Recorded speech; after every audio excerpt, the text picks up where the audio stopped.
Hello, Seven Deadly Sins fans! We are back in 2025 with the latest chapter of Four Knights of the Apocalypse. Chapter 175, Dispatching a Sorcerer. Let's see what Nakaba has in store for us to start off the series in 2025. We start off the chapter with everyone being just admiring, or rather horrified, at three vicious monsters and wondering how is Gawain going to address this menace. We start getting the names of these monsters, which I am not going to properly try and pronunciate, so I'm just going to call them Monster, Grasshopper, Monkey, and Squid. Turret is ordering them, playing his flute. It's time to eat. Don't even leave the bones behind. And Gawain goes on the defensive. The Grasshopper tries to smash her, but she is able to evade, flying into the air. Then you got this monkey thing, again, I am not saying the name, with all of its arms trying to grab her, but Gawain still levitates, moving around easily like the wind. And then we got this slug monster thing, who looks like it's about to sneeze, and from its pores shoots out, I have no idea if it's like water or lasers, but it just starts firing at Gawain, and just like the previous monster, she can do only just evade. What a relentless barrage from these monsters. Gawain avoids them all. Percival and his team cheer for her, hoping that she can get back on her feet, with Anne saying that it was such a coward mood of Turret. From the crowds, Ball and Hauser are chatting. They best stop this before she gets killed. Oh, she'd scream bloody murder if they did. Ballin asked, "You know that girl or what?"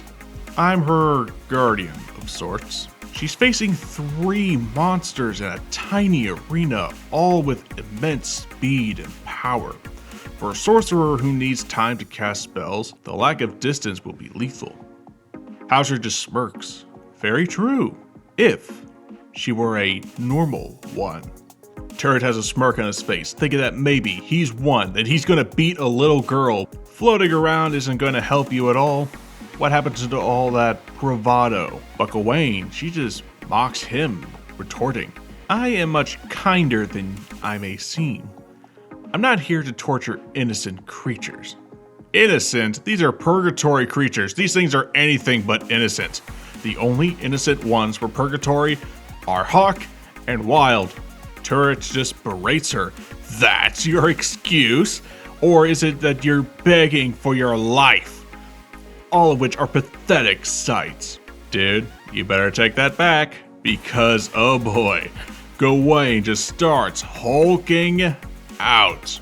Her chest now has abs, her thigh muscles are now as thick as tree trunks, and her boots expand and she is ready to brawl. We see Gawain not at full charge, but just a big enough form. I think this one's actually bigger than her original design.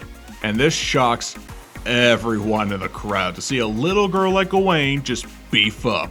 She leaps forward, but where does she go? Does she attack the monsters? No, even the monsters are confused. She just went by them and she went for Turret. It was at this moment that he knew. He fucked up. Wham! Right in the face! Gawain punched Turret right in his very punchable face and sends him flying into the wall, destroying part of the arena. Even the crowd is going like, holy shit, quick! But something happened to the monsters. They vanished, just as Gawain planned. She said, crush the sorcerer and all his spells vanish. Common sense. You kid yourself with your monster's strength, but that was never your power. I think Turret would speak if his jaw wasn't broken into a million pieces. And oh man, this was so good. I got two things to play. First, number one. Well, Christ on a stick, I guess there is a God. And number two, can someone please just, if you're a fan artist and an animator, could you do Gawain punching Turret like this over and over again? That would just be so great. And then we get to see Gawain in her buff form, saying of all the pathetic, shameless, and unbearable sights to see. Alright, I think at this point we've moved on from Big Daddy Sunshine to Big Mommy Gawain. I can hear the simps and the fan artists making their art as we speak now. Gawain exits the arena doing the Escanor Praise the Sun pose as the winner of Block B's first match, saying, "I rock.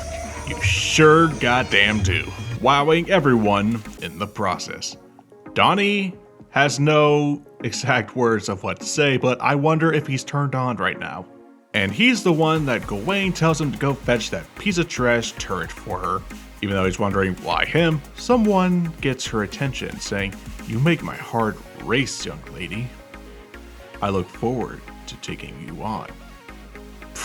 Ballin thinks he's a Chad when if you just look at Gawain's face, he's going like, "Nice try, Chad, but I'm into girls." But we got no time to talk about that because it's Ballin, the winner of the previous Gladiator Festival. Oh, so that's who beat Gareth. But why didn't he leave? Well, it's explained that in the final round, he whipped Gareth out without being touched. But he refused to leave the cauldron. He just went on some sort of training journey? What? I have so many questions. Edlin and Boris are saying that it sounds like trouble. But Edlin, he just smirks. Ballin, boring, whatever his name is, he's going to lose round 1. My master is going to fight him. The captain of Leonis' Holy Knights. I'd hate to be the bearer of bad news, but this chart says otherwise, and it's been very accurate so far. Block B, match 2. 𝐬𝐭 versus Ballin. 𝐬𝐭 begins to talk. Not bad. Feels like a party now, right? Ballin agrees, and he doesn't mind it at all. So the fight begins. Team Percival cheers from the sidelines. It's tense. They're cheering for him to win. Even Donnie is telling his uncle to kick his ass. And we end this chapter with 𝐬𝐭 versus Ballin clashing swords. Man, this was such a great chapter. I had no idea how Gawain was going to take on 3 Purgatory Beasts after she had such trouble with the last one. I thought, was she going to fight smarter or harder? And then we found out. It was both. She fought smarter by figuring out that eliminating the mage means eliminating the spell. Harder by entering her buff form and punching turrets right in the face. It was so satisfying. And now we got 2 other champions. We got Ballin, the winner of the last tournament arc, and we also have 𝐬𝐭, captain of the Leonis Knights. And if this chart has anything to go by, I have to say that Ballin is going to win. I mean, come on. This guy took Extermination Ray point blank and didn't have a scratch on him. He beat Gareth, the guy who can summon spirits and who, almost killed Percival that one time because of his weird sword. He went up against that guy and still won. Without a scratch on him, apparently. So against a guy with tornado magic, I had to say that he has to win. Still, I am excited for this fight. I cannot wait to see what Ballin can do, what his magic is, and what is up with this guy. But hey, we're going to have to find out about it next week. We are finally back on the weekly release schedule, so if you're a 7 Deadly Sins fan, be sure to subscribe to the channel, and also check out the other videos that we've made in the past. We got more content for more fans later down the year. This has been Dante from the Anime Underworld. I'll see you mortals later.